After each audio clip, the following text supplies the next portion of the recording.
Welcome to We Need to Talk about tech, where we talk about the past, present, and future of technology. All right. On this week's episode of the podcast, we talk about Elon Musk donating $6 billion to an undisclosed charity. We talk about the surprise drop of the Cyberpunk next-gen update. And we talk about Sony's new open-back earphones, the Link Buds. Okay. Starting with topic number one. Recently, a few days ago from us recording, Elon Musk disclosed that in November of 2021, he donated, I think it was 5 million shares, which equaled about $5.7 billion USD at the time of his donation. He did this donation over 10 days in November, and he disclosed it to the public a few days ago. And this was sort of right after the time where he was having his Twitter poll about whether he should donate money to end world hunger, pretty much. We talked about this on the podcast. He had Twitter polls, should he donate money if the World Health Organization can show, okay, this money is going to go to actual charities, to actual foundations with an actual plan. They showed him their plan. They tweeted it out and tagged him in it. And 58% of the people who voted, I think there were 3.5 million voters on this Twitter poll, 58% of them said, yes, Elon, you should donate this money. So it looks like he did. And it's unclear right now who this money was donated to. Tesla, Elon, they haven't commented on where it's gone. And no charities or, the World Food Program or United Nations, no one's spoken up to say, yes, we received this money. So there's still a lot of mystery, I guess, around everything that's going on. But what are your thoughts on, this huge donation, to say the least? And where do you think he's donated it to? Has he donated it to the Martian Food Society, or is there somewhere else that he's probably given his money to? Yeah, this is an interesting one. I don't have a ton of thoughts on it, but the interesting thing is, you're right. About $5.74 billion has been donated, just over 5 million shares of Tesla. And according to the SEC, the Securities and Exchange Commission, the recipient for this donation is completely anonymous, which is a little strange, right? Like, I don't know if this is typical for billionaires of when they're donating money to have the recipient of the donation be anonymous. It doesn't seem like something that would be all that common, but in this case it is. And, the UN, World Food Program, which he dared to show him a plan for, solving world hunger, has come out and said that they haven't received anything from him. So maybe it's a situation where it hasn't gone to them. Maybe it's gone to, maybe some kind of political donation or something like that, where, maybe they're gearing up for some kind of program. Who knows? There is a lot of right to repair stuff going on, which could impact Tesla. And Tesla has been called out a lot for its practices. So maybe it could be something, to kind of combat their standing in the electric car market. Who knows? It could be anything at this point. And I guess anything at this point is just speculation. So I don't want to speculate too much about it. But the reality is right now, no one really knows where this money was donated. And it's quite a bit. What kind of surprises me is in that Twitter poll that, such a small amount, only just over 50% said yes to donating the money. That kind of surprises me. I would imagine 58% is a decent amount. I would imagine more people would want, money like that donated to people or to organizations that would help people who are less fortunate. But I don't know. Maybe that's just a lot of people are seeing. Maybe there's better ways for billionaires to spend their money. Who knows? But yeah, this also is a big thing for Elon in his tax filings, right? This is going to give him a little bit of a tax break in terms of how much tax he's going to have to pay, because you do get a little bit of an exemption for your dollar amount for donating to charities, not just for billionaires, but for anybody.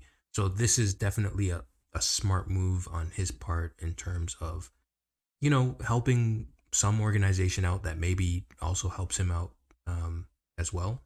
Who knows? But also, helping out his tax bill, which could be a really good thing coming close to tax season. But yeah, it's just a little bit of a mystery as to where this has gone. I don't know exactly where it would have gone, but I'm sure the fact that the recipient is anonymous probably means we won't hear anything about it going forward. And yeah, I guess it's just going to be a question of, doing some research into seeing if this is kind of a normal practice for billionaires, which if it was, I wouldn't be surprised. If it's like normal practice for billionaires to like keep their donations anonymous. But I'm curious, how do you feel about it? And do you think that this is potentially something that went to the UN World Food Program and we just haven't heard about it yet? I'm hoping that's where it went. I mean, that would kind of be the most logical place for it to go. Mm-hmm. But yeah, I don't know. I am definitely surprised that no one's come forward about it. I mean, maybe it's just something that, okay, they haven't come forward yet. Maybe there's something involved with the donation, because Elon is definitely someone who, I don't want to say, he definitely cares about his public opinion. Yeah. But he's very good at creating good press for himself and for his brands. And this is definitely a huge moment to create some very good press, right? World's richest man ends world hunger is a pretty nice headline. Mm-hmm. So I think at some point we're going to find out. I think at some point Elon is going to tell us. Maybe it's just, okay, somewhere in the donation or the paperwork around the donation was written in that Elon has to be the one to say, or the organization isn't allowed to say that they've received help from Elon until, a certain date passes. Maybe that's just what, the organization or Elon or Tesla is waiting for. But I am surprised that that no one's come forward at the moment. But, this could be status quo for multi-billionaires. We just, I guess, forgot about that in our last billionaire meeting. But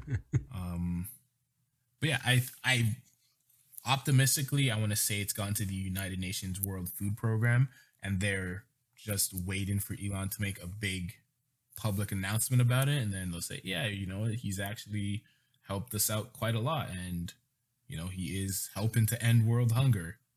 It's not, I don't think it's as simple as donate $6 billion and world hunger is gone forever. Yeah. Well, but I think it's, $6 billion is a lot of money that can go a long way for sure. And I think that's a perfect point, right? Of like, regardless of who this went to, this could stay anonymous, or it could be, a great marketing ploy for him to announce it sometime in the future. But regardless of whether or not they get announced or not, this is a great marketing move for Elon, and in turn, a great marketing move for every single one of his companies. Because at the end of the day, if it's an Elon company and Elon looks good, which you're right, he cares very much about his public opinion and reception, that also affects his companies, right? He's the figurehead of those companies. The reason why they're worth so much is in large part because of him. So the better he looks, the better his companies look. And I could imagine this staying anonymous could be great for two reasons. One, regardless, like I said, regardless of who it is, it's already good PR for Elon. But two, if it does get announced, it could upset somebody. Like, for example, there are a lot of people who generally don't like the UN, feel like UN wastes a lot of money, and doesn't really do much good. And then whether it is the UN or someone else, they could also feel that as well. So essentially announcing any charity could have a negative effect. Whereas if there's no charity announced and then everyone just assumes it's a charity that they like, it benefits both him and the charity and, the people who want to like Elon. So, yeah, it could just be a good move to keep this anonymous so that there's no kind of blowback on him or any of his companies. Yeah.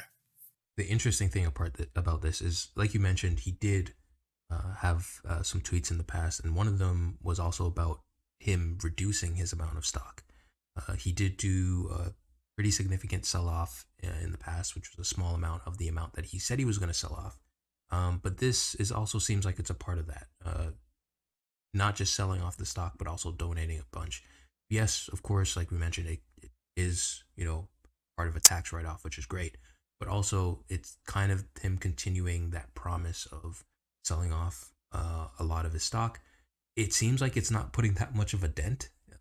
It actually seems like his stock amount is actually going up, despite his sell-offs. But it does seem like he's at least trying to continue that conversation about getting rid of his stake in Tesla, and not just selling it, also donating it as well, which is it's kind of interesting.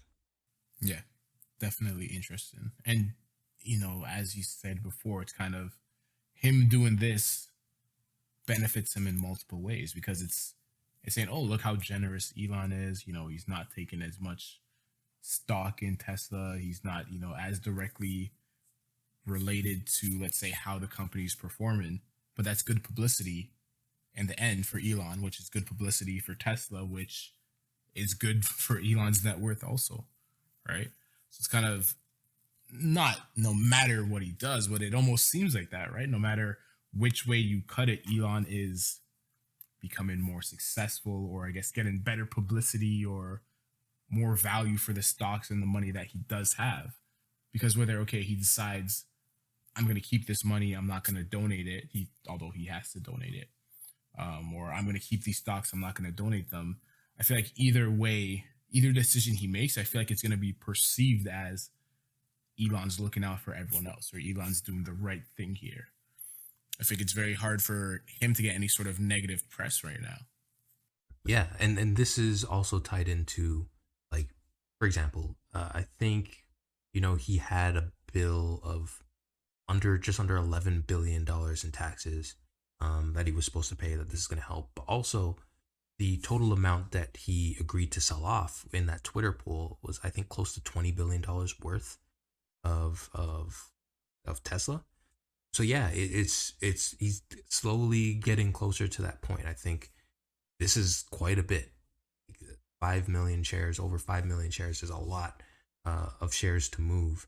Obviously for Elon, it's relatively little, but for the rest of us seeing something like this, I think it definitely helps his image of, one, he put out the poll. People said, yeah, you should sell. Yeah, you should donate. And he's doing that. So regardless, the optics for him are looking good. So yeah, I guess my final question to you is, do you think we ever find out who this donation went to? Or do you think it makes more sense just to keep it, secret? I think we do see who it goes to. And, the fact that you said he promised to sell off a lot more. I think there's another donation coming up at some point too. I think we find out who this goes to, and then he takes time, or, his publicity, or whoever is doing it, takes time to figure out, or to see what the blowback is like, or to see what the response is, how positive it is, how negative it is. And then based off of that, there will be another sell-off, another donation, and they'll decide, okay, do we make a big public display about it, or do we do the same thing that's kind of going on right now, where we make the donation over a period of days, and then we will disclose it to the public a couple months later.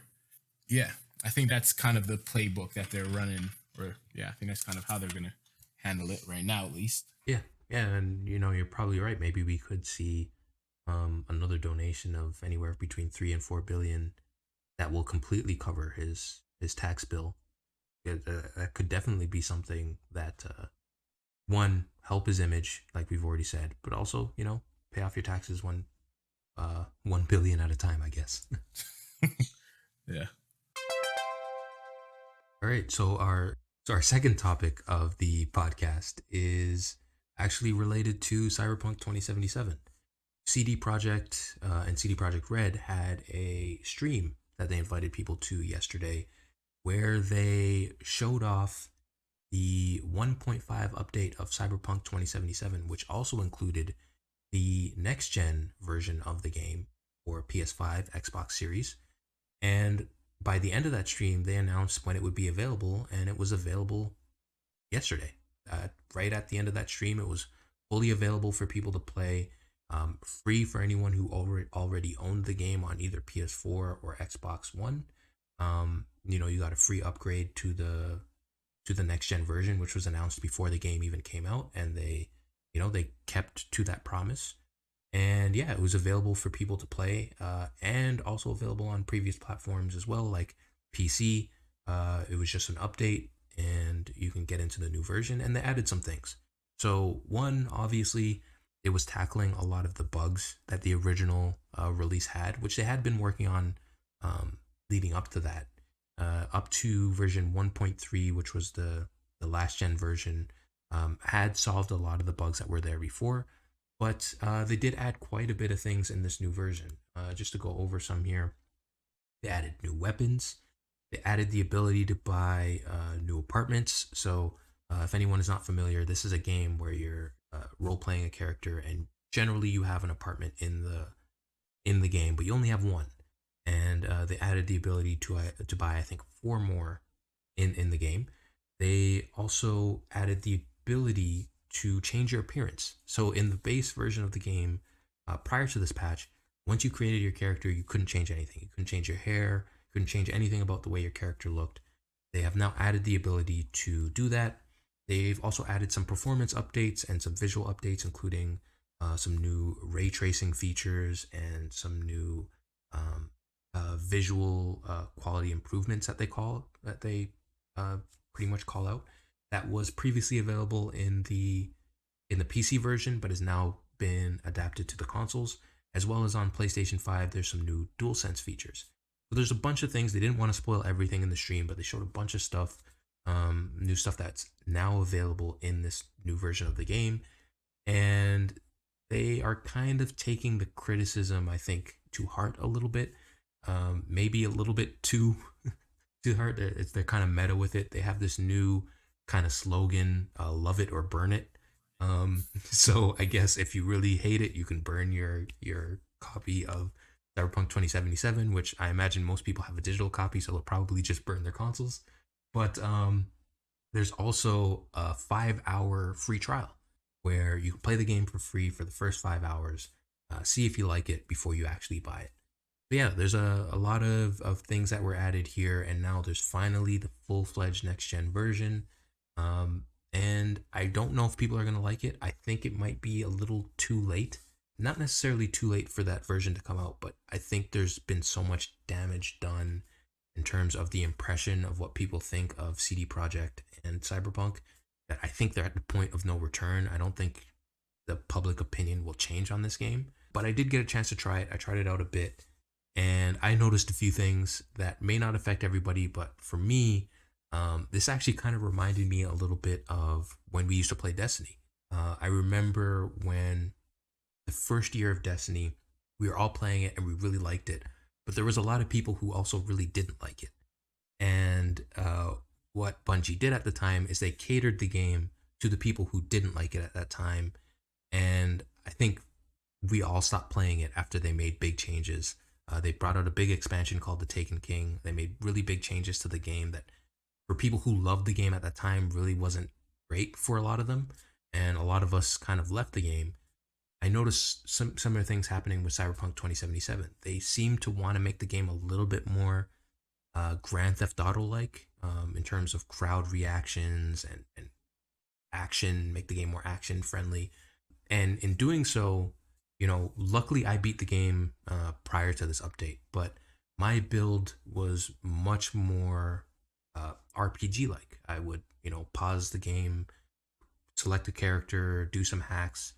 I had a very big crafting build, so it was a lot of stuff based on me building stuff for my character to make them stronger. but that was all nerfed.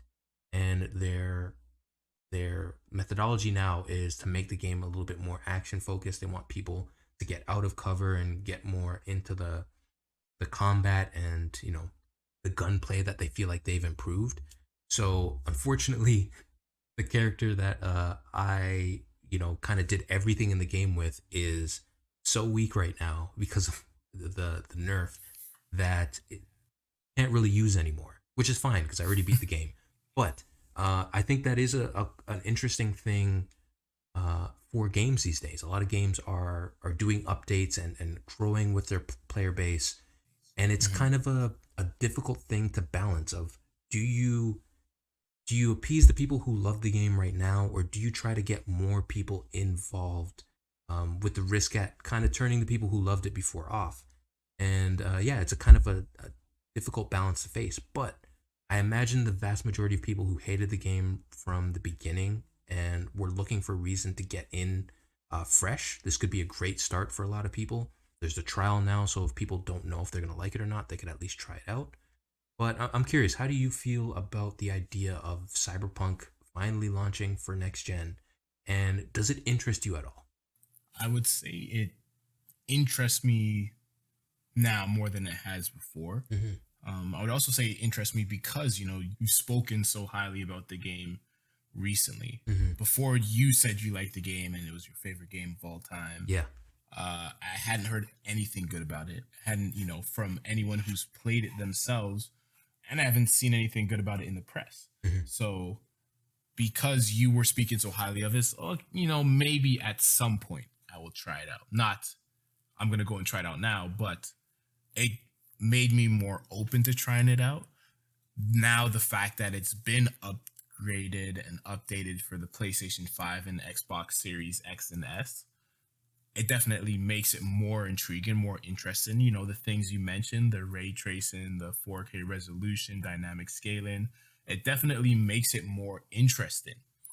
Not to mention the improvements, or not necessarily the improvements, because I guess depending on who you are, determines whether you think they're improvements or not, but making it more action based, changing how NPCs, you know, the non-player characters react with you or react with each other, making it more actiony.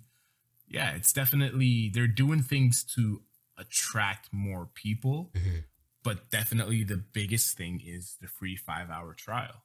But so just to confirm, it's on all consoles, not just the PlayStation 5 and Xbox Series X and S. And I think it's until March 15th, right? It's not like it's, okay, whenever you want to try it out, you can try it out. Yeah, so okay, so the free trial is available on the Xbox Series and the PlayStation 5. Full 5 hours of the game. They even made the joke that if you could beat the game in the 5 hours, then, you know, great, you've done it. You don't really need to get the game. I don't think that's possible. For free. Yeah, pretty much. I don't think that's entirely possible. But yeah, it is. So it's available on the next gen consoles. So essentially just the Xbox Series X, S, and the PlayStation 5. Oh yeah, so it is available for 30 days from yesterday. So yeah, you're right. Just in March, it's going to end. But I think it gives people, it's only 5 hours. It gives people a chance to try it. I would like to see them put out a full demo maybe. Because quite frankly, a lot of people did feel burned by the game. But the interesting thing is there was a lot of negative stuff about Cyberpunk 2077, like you mentioned, but specifically on Xbox One and PlayStation 4. When it came to the PlayStation 5, even playing the old version, the PlayStation 4 version, and on PC, the reception was a lot better because the game actually ran. And I think the biggest issue is that the game was not able to run on older consoles, and it probably should have been canceled. And I think that was the issue where they lost a lot of trust, is going up to leading to the game, they never showed the game running on older consoles. And when they gave the game for reviewers, they only let them review the PC version. So when the game actually launched for PlayStation 4 and PlayStation 5, the PC version was getting great reviews, but the pre-ordered or wanted to buy the game for old consoles had no idea that it wasn't going to work on their consoles. And that was very shady. And I think that was kind of the crux of the issue. And this is them trying to solve that. But like I said, I do think it's a little bit too late. I think they kind of burned their goodwill by allowing the game to launch in that condition for the older consoles. And yeah, but yeah, I'm curious. Just going back to what you were saying because I cut you off a little bit there. Yeah, so if you were interested in playing this game, do you like the idea of it being maybe seeming a little bit more like GTA, where you can get more reactions from pedestrians? Maybe they'll start shooting back on you, which is something they would never do in the previous version, as opposed to it just being kind of like the typical RPG style game. I definitely like the idea of it more, but I guess the biggest thing is the 5 hour free trial. Mm-hmm. I feel like more games should have demos. I feel like every game should have a demo. Yeah. It just makes so much more sense, right? And even if it's okay, the first mission or the first couple missions, or if you want like to do a time trial, just as Cyberpunk 2077 is doing, it makes more sense, and you give people a chance to get into your game, and you don't really lose anything in the long run. Yeah. Like if you think about, okay, how many years and maybe even a decade that you spend developing a game, for you to give away someone like an hour or two of gameplay, that doesn't really cost you anything. Like, you've already developed the game, you want to try and get it in front of as many people as possible, right? So why not give people a free demo to try and get them, oh, this is actually some interesting gameplay. Or if they don't like the demo, then you don't really lose anything. It's not like giving them the demo cost you anything, right? So I think them doing this free demo is a good idea. Hopefully past March 15th, they keep the demo going. Hopefully they see, oh, hey, us doing this actually brought a lot of people onto the game, brought a lot of people on board to the game that otherwise would have never tried it out themselves. Because like I said, I haven't heard anything good about it other than you. I had no interest in playing the game, especially if it was you have to buy the full price game if you want to try and play it. Well, why would I try and play it if I've only heard bad press about it and bad reviews of it? But now I have a chance to get an impression of the game myself. So yeah, I don't know. I think more people should do demos, and I think it's a good idea. I'm interested now in testing it out, but am I gonna do that before March 15th? I'm not sure. Yeah. I'm not sure. It's not on the top of my priority list, but it's a good sign. And I think that's the key, right? Like, before this game came out, it was the most talked about thing there was, right? And we both said the hype for this game is way too high. There's no way it could live up to it. But the thing about that really high hype is that it got a bunch of people interested who wouldn't generally be interested in RPGs, especially really kind of more deep RPGs like this one that's more based off of like a tabletop style RPG. So that's the interesting thing here of like, I don't think they can gather that hype back, regardless of how good the game looks or what they changed to make it more like the most popular game in the world, like GTA. I don't think they're going to be able to grab that hype back, especially now that we know there's a new GTA coming eventually, and people don't feel like they have to get a substitute because the real thing is going to come eventually. But just to go over some of the improvements of the PS5 and the Xbox Series versions. So for the PS5, there's going to be two modes. There's going to be for both the PS5 and the Xbox Series X, there's going to be two modes. There's going to be a 60 frames per second mode that runs at 4K with a variable kind of resolution scaling to keep the frame rate, and no ray tracing. Then there's also going to be a high res mode that's going to be 4K but with ray tracing, and that's going to run at 30 frames per second. And then on the Xbox Series S, there's going to be only a 30 frames per second mode at 1440p with no ray tracing. So that's kind of how they panned out. They did do showed gameplay of this new version. It looks great. Definitely a little bit less interesting to me, but I have tried a new character. I'm gonna go through it. I also saved the older version, just so I know if I really don't like this version, I can go back, which is great on PC. But yeah, I'm gonna try it out, see how it goes. But yeah, it's gonna be interesting to see if they can actually kind of gain some goodwill back, which I doubt, but who knows?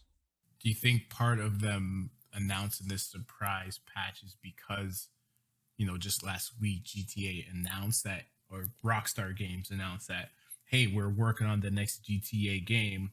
Stay tuned. So they're trying to steal, I guess, some thunder away from Grand Theft Auto, or was this always planned? Yeah, I think this was always planned because, you know, I say surprise as like in air quotes because it wasn't really that much of a surprise. The actual game leaked on the PlayStation Store a few weeks ago, so we we kind of knew it was done even before they announced that there was going to be the stream. But also because the press for this game was so bad, Mhm. there was kind of the impression that they couldn't have announced that this was going to be available at a later date. They had to make it available the day that they announced it because people were so tired of the promises that were constantly being delayed. Because quite frankly, this version of the game was supposed to be out early last year, um, Mhm. within the first quarter. I think from as early as like March of last year. So it's almost a year late. There's still no DLC for this game.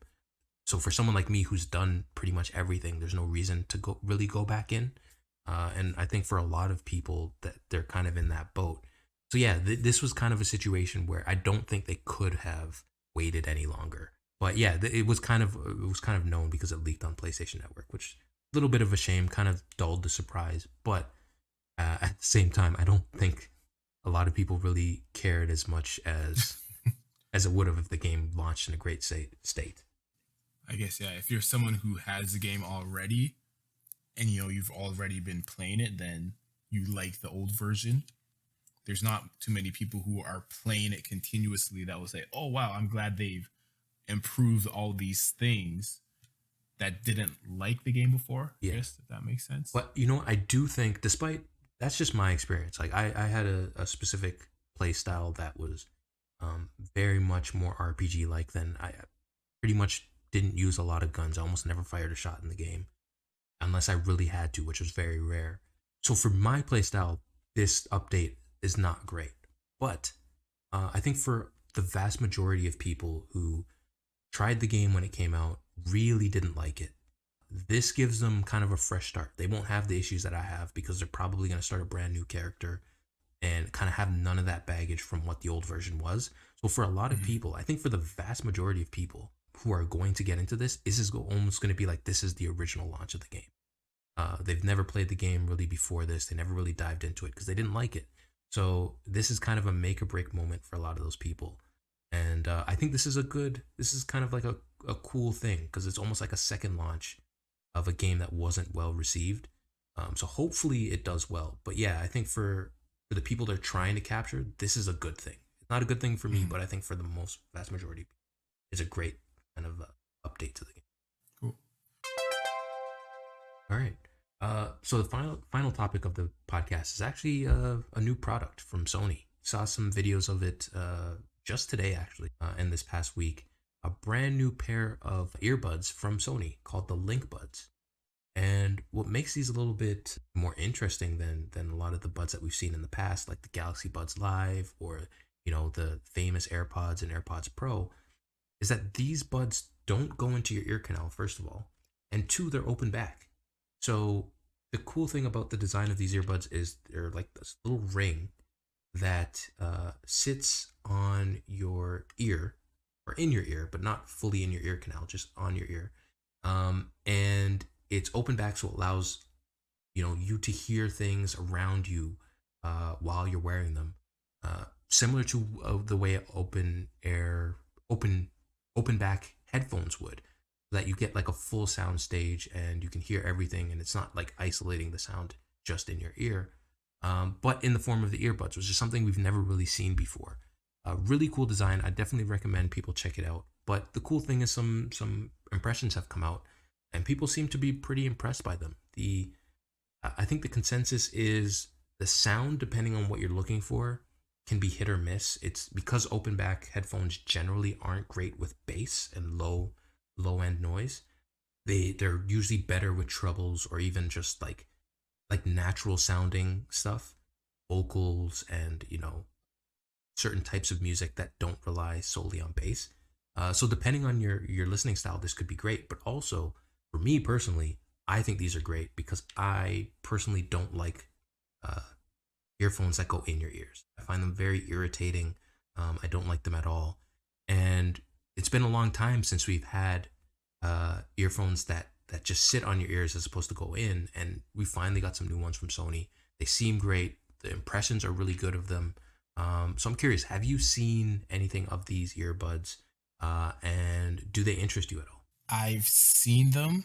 They are definitely interesting, but not interesting to the point where, oh yeah, let me go and buy those. I don't need new earbuds or new earphones, but it's definitely an interesting design. I mean, it almost looks like a little mini donut, I guess is the best way I could describe it, right? Like you have one circle and then you have a smaller circle underneath that's just, yeah, I don't know, an open ring. And that kind of allows some of the air and some of the external noise to come into your ear, like you said, like an open back earphones. But no, it's definitely an interesting device, and I'm intrigued to see, I guess, how well they do, or see who is like how they're received, I guess, and who else is looking for something like this. Because when you look at most of the premium earbuds, let's say it's something that goes into your ear canal, something that has a silicone tip that is kind of creating that seal around your ear or within your ear. There are some people who like that feeling or who have gotten used to that feeling, but there's some people like yourself that don't like the pressure that it creates in your ear. I've heard some people say that, AirPods Pros give them a headache just because of the pressure that it's creating and the seal that it's creating. So, one feature of this, of having an open channel into your ear canal, is there isn't that same pressure that it creates. And the way it creates sound is, it's done in such a way that it's also not spilling out into your surroundings. So, someone sitting next to you on the subway or on the bus can't necessarily hear what you're listening to. I guess not the only, but the biggest drawback about these headphones is no noise canceling. Yeah. Noise canceling has become a very big feature, but the whole design of them is anti-noise canceling, right? It allows your external noise in. And because of that, they're not great in loud settings. So, if you're on a busy street or, a busy subway car, you're going to be able to hear what everyone else is doing around you, right? Unless you turn your music as loud as it could possibly go. But then, yeah, that's not necessarily the best thing for your eardrums. But premium headphones that have noise canceling have added a transparency function because they know that people at some point want to hear what's going on around them, whether you're, talking to someone beside you, or if, hey, maybe it's a busy intersection and you want to know if there's an ambulance or a fire truck or something coming, down the street. You don't always need to be completely isolated from the outside world. But it's kind of funny that this is a new, not necessarily an invention, but it's something that we've created to fix a problem that we created. Yeah. Yeah, it's kind of like stepping backwards in technology to step forwards in technology. It's like, hey, it'd be great for a pair of headphones if you could hear what's going on around you also. It's like, oh yeah, wow, never thought of that. But I'm interested to see how they're received by the public. Like, is this going to be a trend that we see moving forward? Now more people or more companies start designing headphones that allow external noises in and external sounds in. Are we going to start seeing things marketed as anti-noise canceling headphones? You can hear everything like from the music and outside of your surroundings. Like, yeah, it's interesting, not necessarily interesting for me. I'm not looking for headphones, but yeah, definitely a cool story. It's funny. I kind of agree with you. I'm kind of interested to see if these catch on, because similar to like the whole Cyberpunk thing, I feel like it might be a little bit too late for an alternative style because AirPods have caught on so heavily. And because they've kind of become the default earbud, I think it's going to be hard to convince people that, one, noise canceling isn't the feature that you need, because I think so many people have gotten used to the fact that their buds have noise canceling, either passive or active.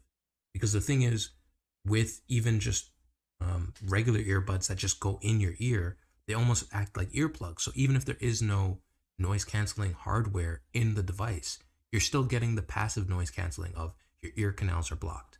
And I think a lot of people have really taken to that style. And because there has been no alternative to that other than maybe the Galaxy Buds Live, which weren't very good in so long, I think a lot of people probably just adapted to that. But there are some other really cool things about these earbuds. One of my favorite features, and one thing that have really kind of confused me about wireless earbuds, is the controls.